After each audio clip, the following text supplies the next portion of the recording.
Alex Murdaugh is currently at Kirkland Correctional Institution. He is under evaluation. This is taking place at that Kirkland prison, which is just one of many prisons inside the South Carolina Department of Corrections. Now, I myself, if you don't already know from previous videos, I have spent 10 years in the same South Carolina Department of Corrections, and I've also been to Kirkland Correctional Institution before. A question a lot of you are asking me on my other videos is, do I think he's seen Buster or visited with Buster already? Will he be able to? How will that work? What is that process? And so forth. Keep in mind, as to whether Buster wants to visit him, that's not what I'm here to talk about. I don't know. That's up to them.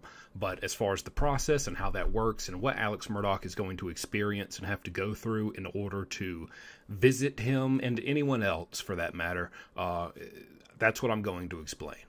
You are allowed up to 4 in-person visits per month, each inmate, and only 1 visit per weekend. Now, before anyone can come see you, they have to be approved onto your visitation list.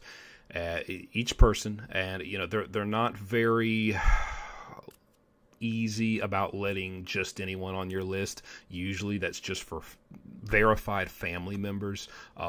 They don't want inmates meeting someone back there who they've never known them before. They just met them while they were back there, and now they want them to come visit them. The reason for that is they assume a scenario like that, they're just getting them to come visit them so that they can bring them contraband. So they only really like to approve verified family members for the most part. Some of you are probably saying, well, they're in prison. How are they going to meet somebody back there? There's ways. The most common one being the use of contraband cell phones.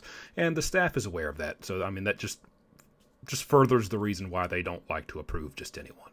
You have to get a visitation approval form, write out all the information of that individual you want to come see you, get an envelope, and mail that to headquarters, which is, I believe, in Columbia, South Carolina, where they will go over that information and they'll run a background check and decide whether or not they're going to approve that person to be on your visitation list. Now, once you have at least one person on your visitation list who's been approved, they can come visit you on Saturdays and Sundays. I believe also Fridays, but the main day is Saturday and Sunday.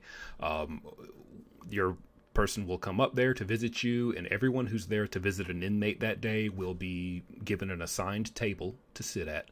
They'll wait for all the inmates who have visits for that day to be gathered from all their cell blocks, all their dorms, and brought up there in a group. The inmates, which this would include Alex Murdaugh, now it may just be him alone because he is, for at least the next 6 months, going to be isolated. So he may not be brought up there with a group, or he may be brought up there with other inmates who are also on administrative segregation, which is what he's on. They're brought up there, and whether it's him or him and some others, he will be patted down. This is not a strip search, but he will be patted down, or he's allowed to go see whoever has come to visit him. Once you get there, they're not exact in the rules of physical contact.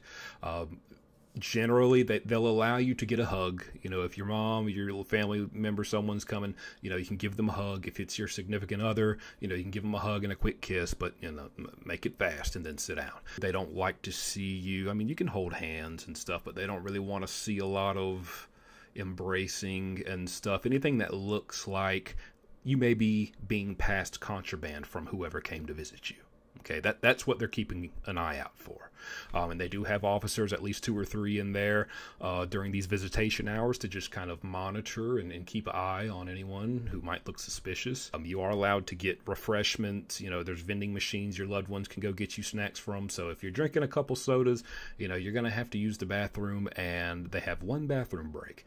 Everybody who has to use it lines up, and you're going to get patted down again before you're allowed to go in to use the bathroom, just to make sure you don't have anything that's been passed to you that you're going in there to put somewhere to bring back into the prison.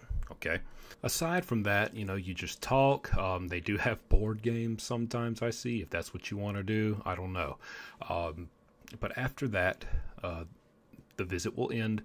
They will take the inmates one by one into a back room with a curtain usually and strip search them. You take all your pieces of clothing off one piece at a time. They check and kind of shake out each piece of clothing to make sure there's no contraband that's been given to you by whoever came to visit you.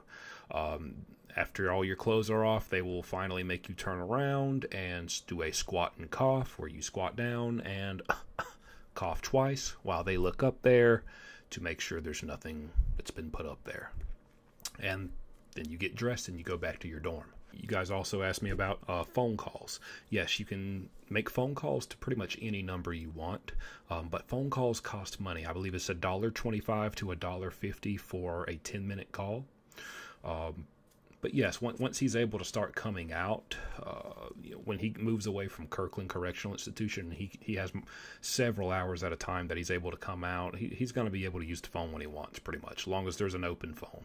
And if he's being isolated, there's probably going to be an open phone. So he can do that as long as he's got a couple bucks to make these calls.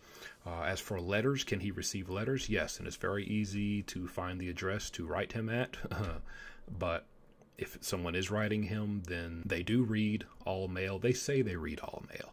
I'm sure they can't read every single letter that comes through for every inmate, but I would imagine for Alex Murdaugh, they're probably going to be looking into his mail. So any letter he sends out or receives, they are supposed to read and just make sure there's nothing, who knows, nefarious in that letter. So that's how all that works. Just wanted to explain that to you guys really quickly. Hope this helped and hope it gave you some insight. Let me know more questions and I will answer them.